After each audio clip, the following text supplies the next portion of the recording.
There are approximately 1,000 known microplastics that can absolutely, without question, wreak havoc on your hormone function. So what's going on, ladies and gentlemen? Welcome again to Wednesday's Wisdom Session. I'm Dr. Botelho, happy to be with you here. Welcome to all the new people who've been joining the group. Excited for all of you here. Excited for everybody who's logging on right now. And again, I want to say welcome to everybody. Thank you for being here. Thank you for participating in the group. We always check out your comments. So glad that you guys are participating and making this part of your community. I think this is going to be a good one here tonight. I want to say that it's kind of enlightening, so to speak. Wednesday's wisdom session is tonight's session is kind of cathartic for me. And what I want to do is I want to take this topic here, and it's something that I've been seeing in practice, and I see it so often in practice, and I want to bring this to you here this evening, and what hopefully is going to be something that you can start taking action on.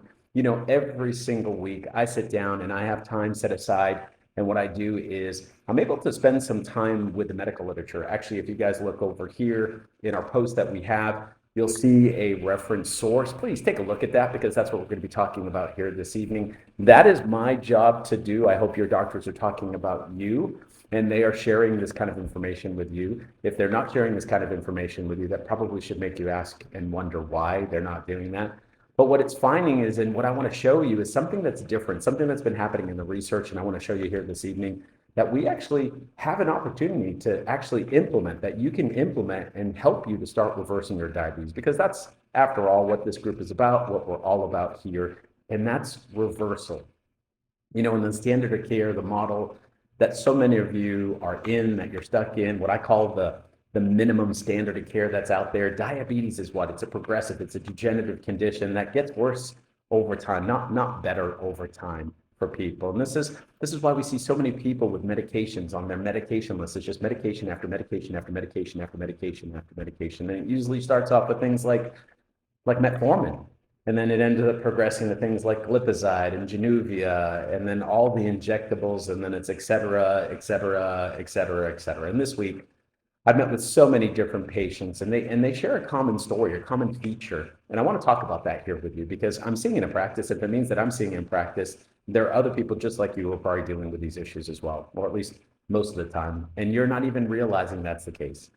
So what I want to talk about is I love running a specific type of comprehensive lab testing, and it's a tox panel, and we run it on a lot of our patients.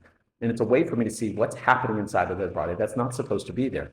What's driving their problems, what's not being addressed by the basic medical approach that's out there. Because after all, if you can't heal, you know, the edges of a cut together, why can't you, you know, if you could do that, like if you cut your finger, you can heal from that. Why can't you heal the edges of a metabolic cut, right? Does that make sense? Hopefully it does. Like if you were to cut your hand today, or if I did, I should say, if I went and cut my hand today and I went to the hospital, they'd probably stitch me up and maybe put a bandage on there. And then what would happen is I would heal. My wound would expect to heal. Like if I went back to the hospital 6 months from now, my hand wasn't healing, it was still bleeding. That would be really weird, right? There's not a doctor probably on the planet that would say, well, sir, you know what, you have a chronic wound. No way, right? Like that's just not possible. You never hear that, because you'd expect that to heal. Well, if that same heel can cut, right? If that cut was bleeding 6 months later from now, the doctors would immediately, what do they do? They're going to question me. They're going to question my lifestyle. They want to know, why is it still bleeding? They want to know why. Why does it keep opening up? The same cut every single day. And this is how I look at diabetes. And this is how your body was actually designed to heal. When it doesn't, there's got to be a reason for it, right? Because your body was meant to heal. You've been told that you have this chronic degenerative progressive disease that won't heal. So anyway, that brings me back to what we want to talk about. And what I've been seeing lately with patients, and have been for quite some time, but in particular this week, this really brought this to my attention. And many of you I know are you're dealing with the same issues, like you're trying to lose weight, but you can't.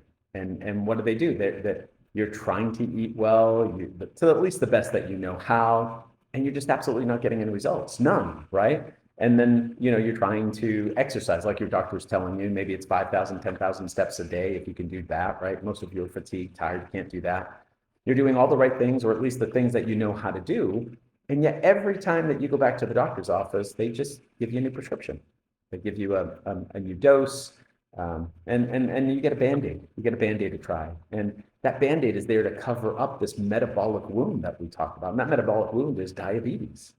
So this week, what I saw here in these talks panels was a sequence of polymers, these plastic polymers, and they're residues from the body trying to metabolize the plastic.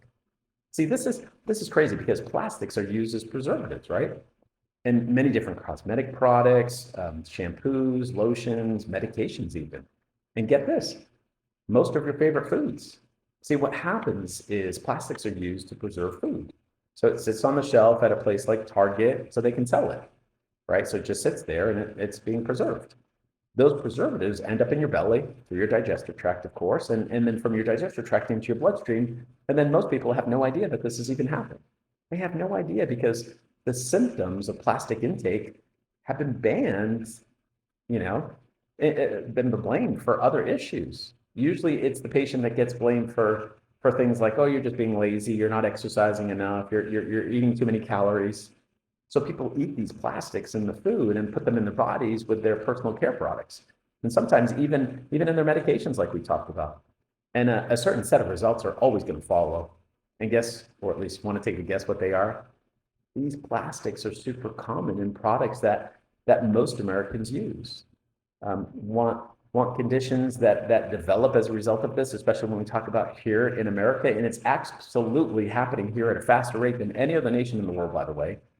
Can you take a guess what some of those are? Yeah, you guys are probably guessing it, right? Things like obesity, type 2 diabetes, cardiovascular disease, and all of these associated side effects, they have three massive conditions. And the reason is that these reasons why this is happening, the medical literature is clear on this. It's explained in the medical literature. The obesity, the type 2 diabetes, the cardiovascular disease, they're so common and they're found with people who have had plastic exposures. And this plastics are known as endocrine disruptors. Endocrine disruptors. If you've been following me for any period of time, you know I talk often about endocrine disruptors. They force your body to express an environment that perpetuates these three diseases. These endocrine disruptors, write that down. I want you to write that word down. Endocrine disruptors. Diabetes, obesity, those are endocrine-based conditions. And cardiovascular disease, being an inflammatory issue, certainly follows those hormones that are driving it. So I want to give you a couple of these chemical names here that you should be aware of, and that's what tonight's session is about, because I want you to watch out for them. I want you to try to avoid these the best of your ability. These endocrine disruptors that I want to talk about, these plastics, they'll put a healthy person really in a tailspin, right? And it's not like you're a diabetic and therefore you've collected plastics, right? No, people collecting plastics in their body end up developing diabetes. The plastics are interrupting their endocrine function, how your body's actually able to regulate blood sugar. And that's what they do, unfortunately. It's a cause, not a consequence of diabetes. So the first one I want to talk about, maybe many of you already know, it's called BPA. And it's a plastic that's been banned for use. Even by the FDA, they recognized that they couldn't allow it to be in circulation in really in good consciousness. Think about that for a second. BPA was banned over a decade ago, but I still see it in patients now every single week, right? We see BPA toxicity levels on these tox panels. Considering the fact that avoiding BPA exposure is one thing, but detoxifying from your body is completely another. And again, remember, like I just shared with you, it's been banned 10 years ago. Plastics are part of a family called forever chemicals.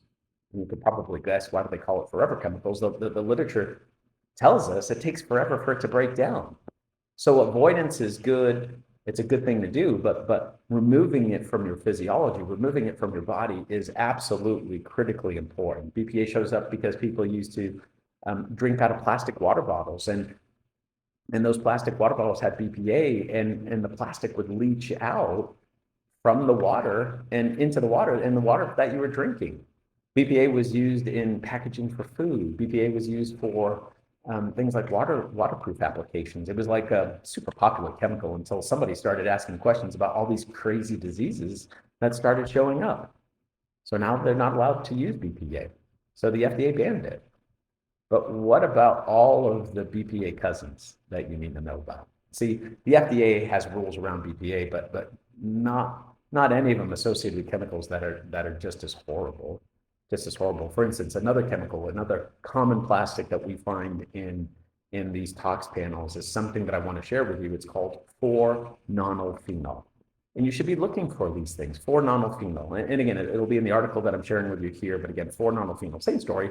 It's a plastic that you take in and you take it into your body, and you can put it in on your skin, right, with different things that you're using, and it drives endocrine changes, and it promotes obesity, it promotes diabetes, and of course, it's going to promote cardiovascular disease. 4-nonylphenol is a BPA's, I'll call it a crazy cousin.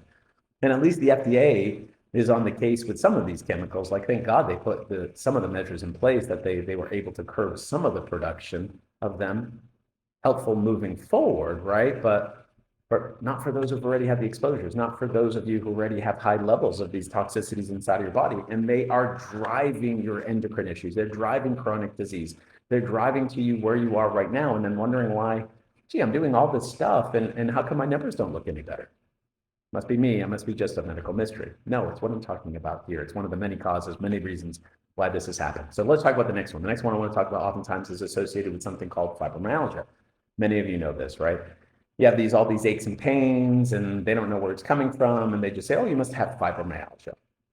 Not only does it cause fibromyalgia, it's going to cause diabetes. It's going to cause obesity. This is one of the commonly most found in things like personal care products, like lotions and makeup. Big time, this always shows up, and they are called phthalates, right? Phthalates. And if I had if I had a penny every time somebody came back with phthalates on their tox panel, I just want to let you guys know right now, I would have a lot of pennies, right? I would, because it's absolutely crazy. You can go to any bottle of shampoo in your house, or if you're at the store and you're considering buying some of this, the lotions, I want you to take a look. I want you to read that label, right? And you're going to find the word phthalates, right? Phthalates.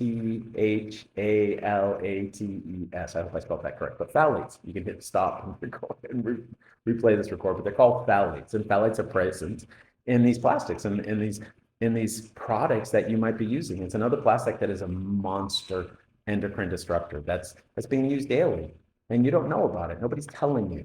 They're just telling you to eat less, chain yourself to the treadmill, and like, honestly, how are you going to outwork a chemical problem if this is one of the reasons why your diabetes is being driven? Like, you can't. It's like taking NyQuil every day, and your doctor is just telling you you need to figure out how to get more energy. You won't, right? Well, maybe you should jog a little faster. Well, you can't, because you're taking the NyQuil. You're not going to outwork a chemical-driven issue, guys. I want you to hear that. You will not outwork a chemically driven issue. Avoidance is helpful, especially if you're in the beginning of the healing process. But again, detoxifying these things are absolutely critical. It is king. So what happens to a patient as they begin to remove these endocrine disruptors, and you start removing it from your body, and obviously avoiding it, taking in any more? It's really remarkable. It's just like when you stop scraping the same cut on your hand every day. Like my story in the beginning, right? If I stop opening up that wound, it stops bleeding. Now, obviously, there's different mechanisms, but for sure, the principle is the same. All right, I'll say those 3 plastics one more time, so you guys definitely can write them down if anybody missed it that are jumping on. And again, you can watch this recording afterwards. Number 1, without question, is definitely watch out for BPA. BPA. Number 2, make sure you're looking for something called 4-nonylphenol. Any products that you might be using that has that word 4-nonylphenol, avoid it.